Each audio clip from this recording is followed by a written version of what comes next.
I have a bit of a conundrum going on right now. When people talk about peacocks, what do they mean by that? What did the pea ever cock? What did it pee on? It doesn't make any sense. People talk about sometimes like, well, birds aren't real. Birds are spies.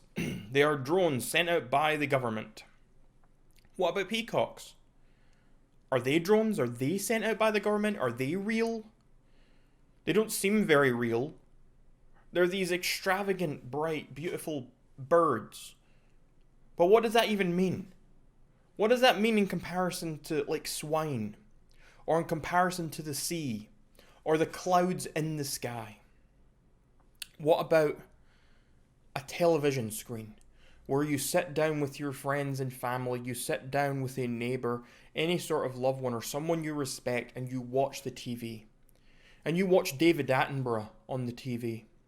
And David Attenborough, he sits there and he talks to you about penguins and polka dots and grass and antelopes and whales and bees and peacocks.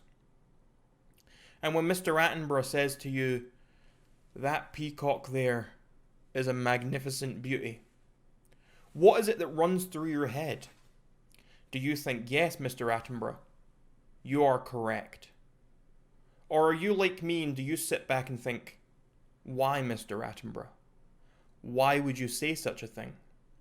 What does that even mean? All you've done is confuse me further.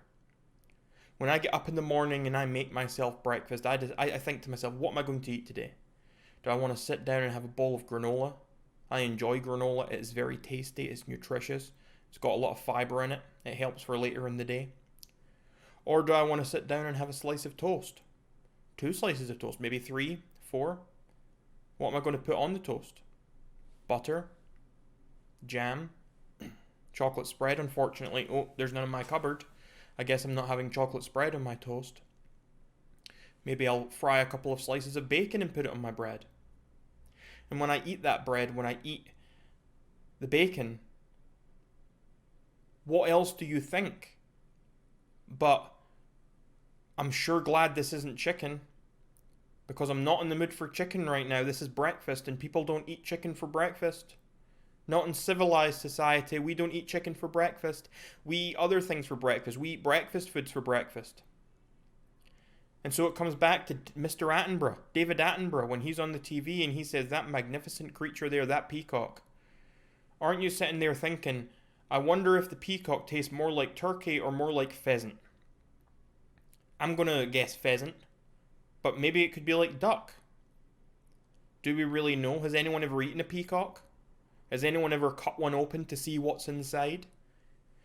Maybe we'd be surprised. Maybe we'd find some sort of technology, some mechanics, and we would discover the truth. But it doesn't appear that anyone has ever taken that plunge. It doesn't appear that anyone has ever cut open a peacock to eat it and found out the truth. And that doesn't sit right with me. I would like Mr. Attenborough to apologise. I would like him to apologise to the world for making such a claim. How can a machine be magnificent and beautiful? How can it? It can't. Life is beautiful. Life is magnificent. Machines, things we create, that's not beautiful. It's artificial and it's fake. And so, without definitive proof that the peacocks are actually real and that they are not, in fact, machines, then David Attenborough, he is a liar and he is a fraud for getting on national, maybe even international television and telling the world that peacocks are magnificent, gorgeous creatures. And I do not tolerate liars, folks. Anyone who knows me will know I do not put up with this sort of bullshit. And that goes for Mr. Attenborough as well, who normally I think is a great guy. But I can't put up with this. I can't do it. It's an insult to humanity. It's an insult to my intelligence and to your intelligence. It's an insult to all of us. And when I sit here and I look into this camera, there is so much emotion going through me right now, trying to contain myself on this subject. I wear peacocks on my shirt rather than dig them up from the dirt. In the dirt, you will find one thing and one thing only. Bugs. You will find nothing but bugs in the dirt. Because dirt is for bugs. Not peacocks, not people, not food. It's for bugs. And I don't like bugs. I don't like them at all. I want to like peacocks, but I don't know if I can.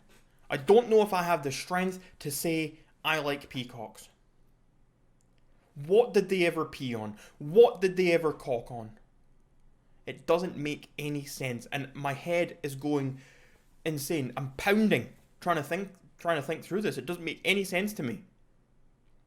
Maybe it makes sense to someone else, but I doubt it. I'm guessing people just haven't thought about it before, and that's the only way you're managing to get on with your lives and through your day to day. If you had sat down and thought about this like I have, you wouldn't be sleeping. You'd be having restless night after restless night. You'd be writing letters to National Geographic as well. You'd be storming your government buildings and demanding answers. You'd be shooting drones out of the sky. You'd be scared every time you see a bird fly overhead. You wouldn't go near the dirt. Especially not wet dirt. Because for all we know, you could step on that dirt and sink into it and be surrounded by the bugs. And the bugs will come for us all. You have been warned.